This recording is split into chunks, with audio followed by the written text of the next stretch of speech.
Alors après les charnières que je vous ai montrées dans la dernière vidéo, je suis sûr que vous avez aussi déjà galéré avec les coulisses de tiroirs, hein. La réalisation de tiroirs comme j'ai fait ici pour mon atelier, eh bien je les installe sur des coulisses télescopiques, hein, des coulisses à billes. Et si on les installe pas de la bonne manière, si on ne prend pas un minimum de précaution, on a des tiroirs qui coulissent pas, on a des tiroirs qui bloquent, qui coulissent très mal, et ça devient vite galère parce qu'on n'a pas le résultat qu'on attend. Je vais vous montrer un petit peu la façon dont je les installe, la façon qui est assez simple, hein, parce que je me base pas non plus essentiellement sur les plans du fabricant ni les notices du fabricant. J'utilise une méthode qui m'est propre et je vais vous la détailler dans cette vidéo. Alors déjà, de quoi on va parler? On va parler de ces coulisses de tiroirs, hein. Vous connaissez ces types de coulisses qui sont des coulisses à billes que vous voyez, ce qu'on appelle des coulisses à sortie totale. C'est-à-dire que une fois que vous avez positionné votre coulisse de manière optimum sur votre tiroir va sortir quasiment totalement de son logement et vous pourrez accéder à tout ce qui se trouve dans le tiroir sans devoir aller rechercher dans le meuble parce que vous n'aurez pas accès. Ici, on va sortir quasiment en totalité le tiroir avec ces coulisses-là.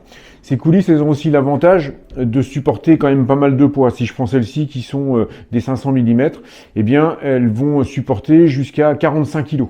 Donc, c'est quand même assez conséquent. Et on peut se permettre de ranger quand même pas mal de choses dans ce type de coulisses, dans ce type de tiroir, pardon, qui est équipé de ces coulisses. Et c'est vraiment aussi intéressant parce qu'on a déjà le poids propre du tiroir. Alors ici, moi, je suis dans l'atelier, j'ai fait ça avec du bois qui est quand même assez épais, donc le poids propre du tiroir déjà est important. Et ensuite, on pourra charger ces tiroirs de manière assez conséquente, puisque 45 kg, c'est quand même une masse assez conséquente pour mettre du matériel dans nos tiroirs. Alors, première chose à faire pour nos coulisses de tiroirs, ça va être de choisir le modèle que l'on va utiliser. Un des critères principaux sur ces modèles, c'est la longueur de la coulisse. On a une profondeur de meuble, on connaît notre profondeur de meuble, donc on sait ce qu'on va pouvoir mettre comme longueur de tiroir, mais on ne va pas aller mettre la même dimension de coulisse que la profondeur du meuble. Ici, j'ai des meubles de 600 mm de profondeur. J'ai acheté des coulisses de 500 mm. C'est largement suffisant. Pourquoi? Parce que derrière le tiroir, vous allez laisser du jeu. Si votre tiroir vient buter dans le fond du meuble, une fois sur deux, il fermera pas comme il faut en façade, ça sera moche et c'est pas le but du jeu. Pareil, en façade, on va devoir laisser aussi un peu de jeu au niveau de la coulisse pour venir mettre la façade du tiroir. Le tiroir, il se compose d'un corps de tiroir et ensuite on vient visser une façade dessus.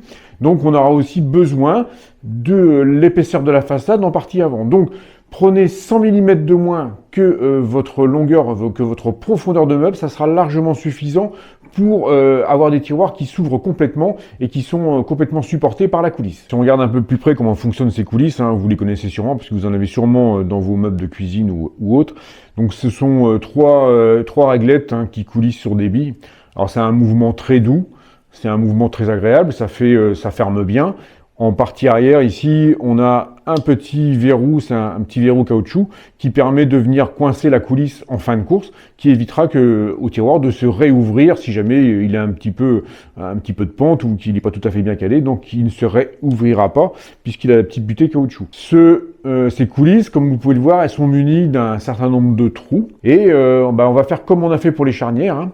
On a des trous qui sont, vous voyez, on a des trous oblongs un peu partout, qui nous permettent de finaliser notre réglage. Et ensuite, on a à côté des trous oblongs, des trous cylindriques qui vont nous permettre de fixer définitivement notre coulisse une fois qu'on aura fini nos réglages. Donc, comme pour les charnières, on va commencer par utiliser les trous oblongs. Donc les trous oblongs, j'en parle, mais je ne sais pas si vous connaissez tous la définition, ce sont les trous allongés qu'on voit ici. Donc on va utiliser d'abord ces trous oblongs pour commencer la première fixation, le premier tracé et la première fixation de nos coulisses. Alors, première chose à faire avant de commencer à travailler, ça va être de déterminer la largeur de notre tiroir. Évidemment, quand on est dans un placard, un peu comme ici, hein, on a un côté droit et un côté gauche sur lequel on va venir fixer nos coulisses. Et il va nous rester, une fois qu'on aura fixé nos coulisses, il va nous rester la dimension, la largeur de notre tiroir. Cette largeur, elle a quand même besoin d'être assez précise, de manière à ne pas mettre en contrainte la coulisse d'un sens ou d'un autre. Si vous êtes trop grand, vous allez venir appuyer sur les coulisses de chaque côté et vous allez contraindre le mouvement, donc elle va pas bien coulisser parce que les billes vont pas coulisser normalement. Si vous êtes trop petit, quand vous allez serrer, vous allez tirer sur vos coulisses, vous allez faire le même phénomène, c'est-à-dire que vous allez avoir des coulisses qui risquent même de dérailler et qui au bout d'un certain temps vont casser, peut-être parce que les billes seront pas dans leur logement comme il faut.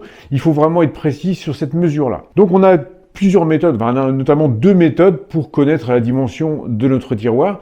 Et je vais vous montrer comment on va pouvoir prendre ces deux dimensions, cette dimension dans 2 méthodes différentes pour avoir une dimension précise de notre tiroir. Donc la cote qui nous importe pour commencer à travailler, ça va être la cote entre ce montant-là et ce montant-là, donc la largeur de notre logement pour nos tiroirs. Donc on va tout simplement venir la prendre au mètre. Hein. Donc on va venir la prendre de manière assez précise au mètre. Hein. Ici, si je regarde, je suis à 693 mm. 693 mm, j'ai déjà ma cote. Alors, il va falloir aussi vérifier que on a la même cote partout. C'est-à-dire que nos 2 logements, nos 2 façades de tiroirs, nos 2 façades de caissons sont bien parallèles. Donc, on va reprendre une cote en partie arrière pour voir si on est toujours à la même dimension. Donc, je suis toujours à 693 mm. Donc, c'est déjà une bonne indication. Ça veut dire que nos deux façades, nos 2 côtés de meubles sont parallèles. Donc, on n'aura pas de difficulté non plus. Ça peut être un problème aussi. Si on a un problème de parallélisme, on va devoir aussi le rattraper par du calage de manière à ce que nos coulisses travaillent de manière parallèle. Si nos coulisses sont pas totalement parallèles, s'il y en a une qui se rapproche de l'autre, ça va faire le même phénomène. Au début, elle va bien coulisser parce qu'on est dans la surface normale de la coulisse. Et si on commence à se rétrécir vers le fond, par exemple, eh bien, on va coincer et on n'arrivera pas à manœuvrer notre tiroir. Donc, à partir du moment où on a cette cote ici, je vous ai dit 693 mm, on va devoir déduire de cette cote la largeur de notre tiroir. Alors, la largeur de notre tiroir, ça va être quoi? Ça va être la largeur de notre caisson moins 2 épaisseurs de coulisses.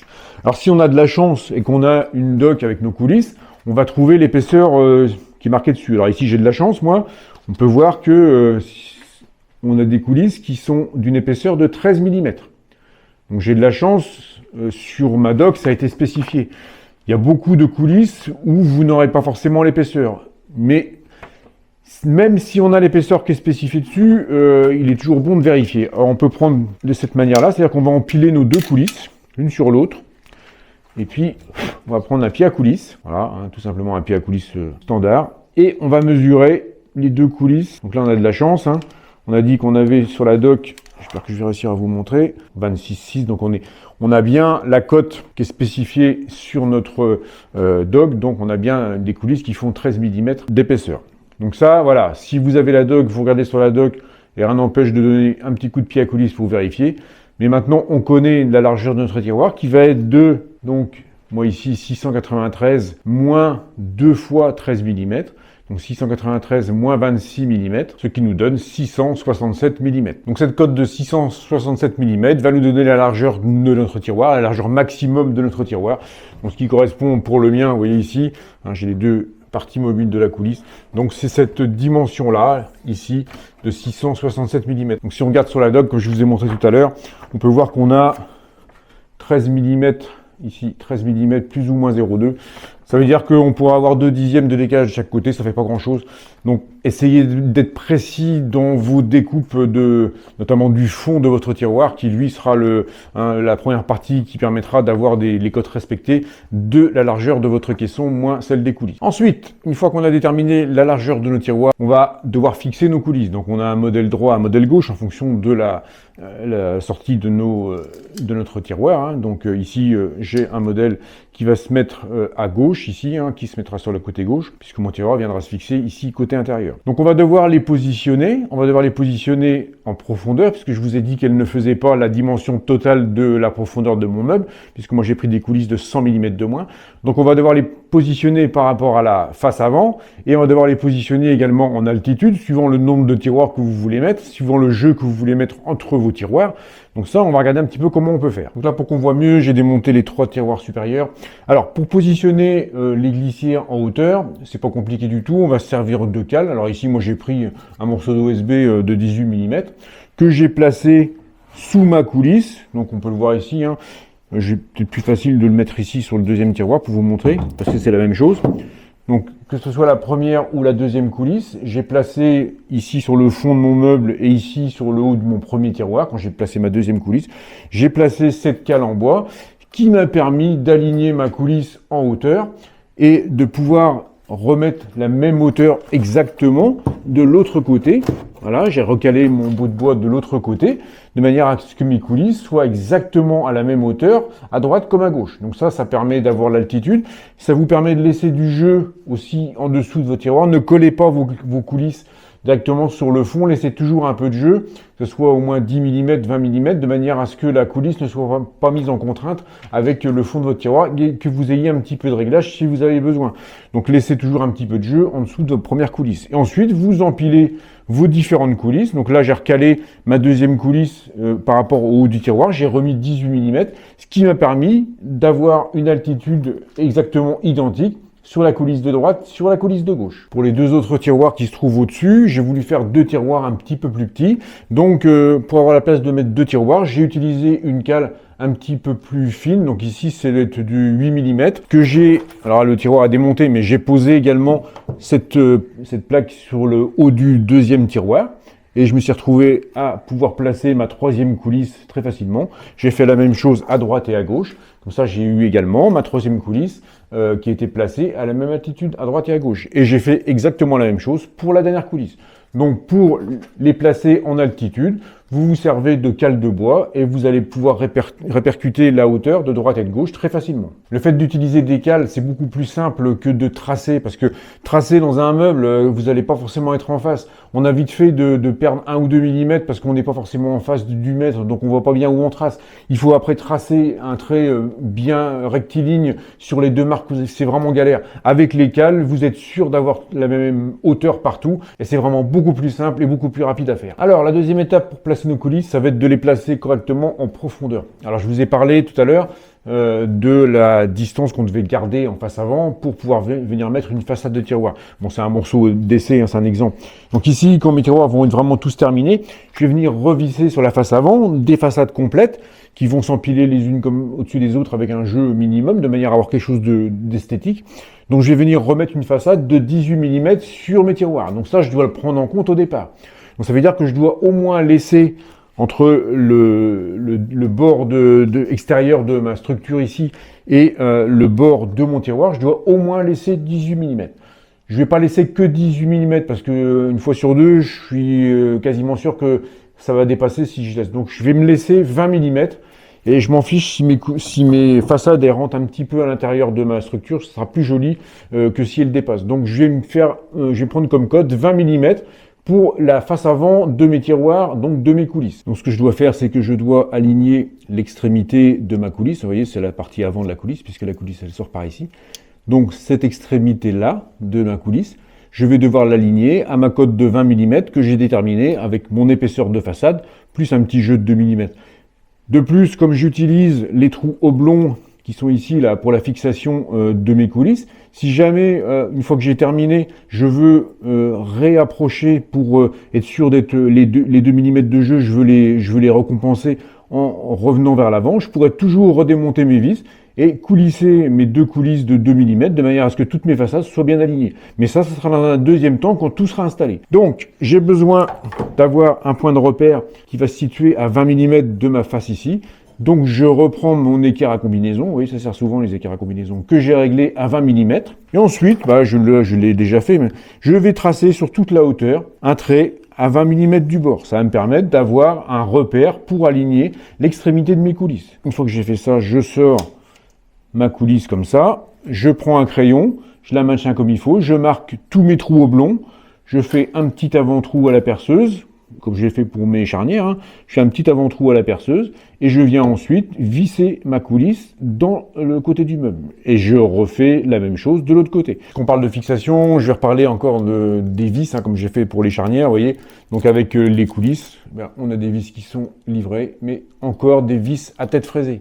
Donc comme la même explication que pour les charnières, et bien malheureusement, c'est des vis qui vont risquer de nous déplacer très légèrement la coulisse quand on va serrer, quand on va arriver sur le cône de la vis.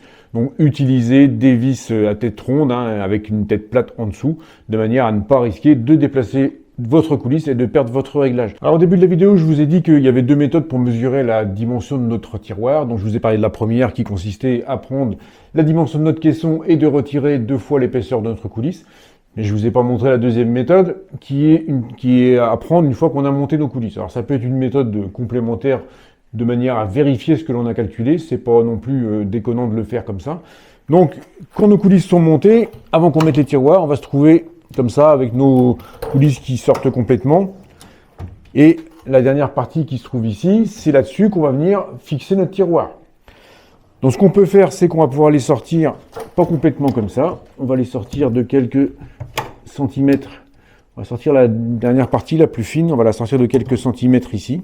Et on va pouvoir ainsi remesurer l'espace entre nos deux coulisses, donc qui correspondra à la dimension de notre tiroir. Donc ce que j'ai calculé tout à l'heure, vous voyez, j'ai calculé 667, et une fois que je suis monté, je serai plus à 666 mm. Et je le sais puisque c'est la dimension que j'ai pris pour mes tiroirs. Donc vous voyez, en fin de compte, la cote de départ, celle qu'on prend sur notre caisson et sur laquelle on déduit nos 2 fois les épaisseurs de la coulisse, c'est une indication, mais qu'il est bon de vérifier quand même, une fois qu'on a monté toutes nos coulisses, et peut-être avant de lancer la fabrication du tiroir, eh bien on va vérifier quand même que notre cote elle est bonne. Ça va vous permettre de vérifier et de ne pas faire de bêtises. C'est très simple. Donc l'étape suivante, ça va être d'assembler notre coulisse télescopique sur notre tiroir. Alors, on va pas venir sortir notre coulisse ici, essayer de venir fixer notre tiroir en cette position-là, on va tout foutre en l'air, on va tordre les coulisses. Donc c'est pas comme ça qu'on va faire. Sur le côté de votre coulisse ici, en partie droite et gauche de votre coulisse, vous avez une petite gâchette, hein, je vous montre ça, vous allez voir.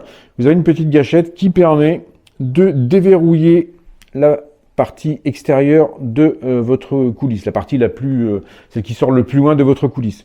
Donc on a une gâchette à droite, une gâchette à gauche. Alors quand on est face au tiroir, sur votre gauche, vous allez lever la petite gâchette, la coulisse.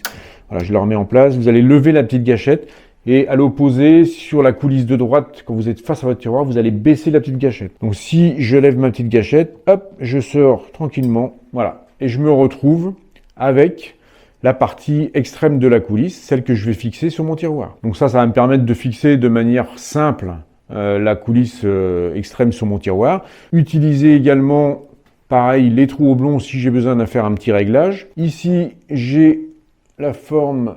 Ici, c'est la butée, donc qui va me permettre d'aligner cette partie-là sur le bord extérieur de mon tiroir. Donc, une fois que j'ai sorti mes deux coulisses extérieures, j'ai plus qu'à les fixer. Je vais la remettre en place, celle-là. Voilà, ça se remet très simplement. J'ai plus qu'à les fixer sur mon tiroir. Je vais vous montrer parce que je l'ai déjà fait.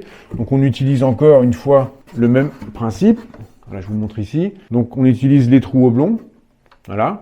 Et on vient aligner la partie qui est en équerre ici, on vient l'aligner sur la face extérieure de notre tiroir. Donc ici, ça sera ici qu'on viendra à la suite fixer notre face de tiroir. Hein. On va venir la visser par l'intérieur, donc c'est aussi simple. Hein. Et une fois qu'on aura fait ça, alors on peut très bien laisser les tiroirs comme ça. Hein. C'est un atelier, moi je pourrais les laisser comme ça. D'ailleurs, c'est ce que m'a dit ma femme. Pourquoi tu mets une face? C'est déjà joli comme ça. Moi j'aime bien que ça soit bien fini. Donc je vais mettre une façade de tiroir, mais c'est pas obligatoire.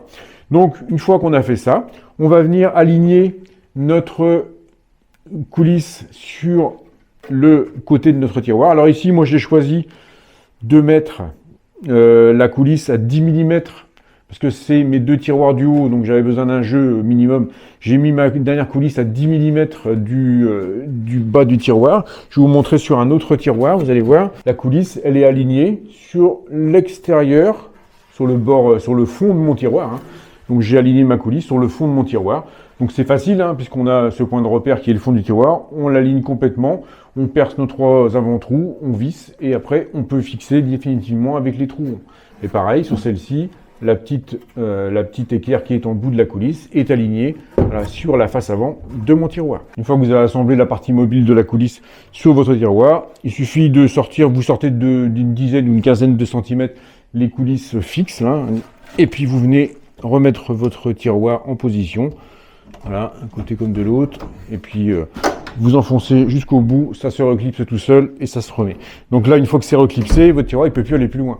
Tant que vous déverrouillez pas les pieds de gâchette sur le côté, eh bien le tiroir ne pourra pas sortir. Par contre, on voit bien qu'on a une vision complète de ce qu'il y a dans le tiroir. C'est vraiment des glissières assorties totales, et ça c'est vraiment intéressant parce que ça va permettre de vraiment accéder à toute la surface du tiroir. Éventuellement, si ça vous intéresse de voir comment on installe des façades, parce que c'est pas toujours très simple non plus, mais moi j'ai une méthode que j'utilise et qui est assez simple. Donc si ça vous intéresse, mettez-le moi en commentaire et je pourrais vous faire également une petite vidéo pour installer les façades de tiroir. Regardez comment on prend les dimensions, comment on les fixe, comment on les règle. Si ça vous intéresse, mettez-moi un petit commentaire et je verrai si je fais une vidéo pour ça. Donc voilà, on arrive à la fin de cette vidéo sur ces coulisses. Si vous avez des questions, n'hésitez pas à mettre un petit commentaire. Si vous avez aimé cette vidéo, comme d'habitude, un petit pouce en l'air et ça me fait plaisir. Si vous n'êtes pas encore abonné à ma chaîne, n'hésitez pas à le faire pour voir les prochaines vidéos. On se retrouve d'ici quelques temps pour un nouveau sujet et pour une nouvelle vidéo. D'ici là, je vous dis, bricolez bien. Moi, je vais continuer à bricoler dans mon atelier. Allez, salut, à plus!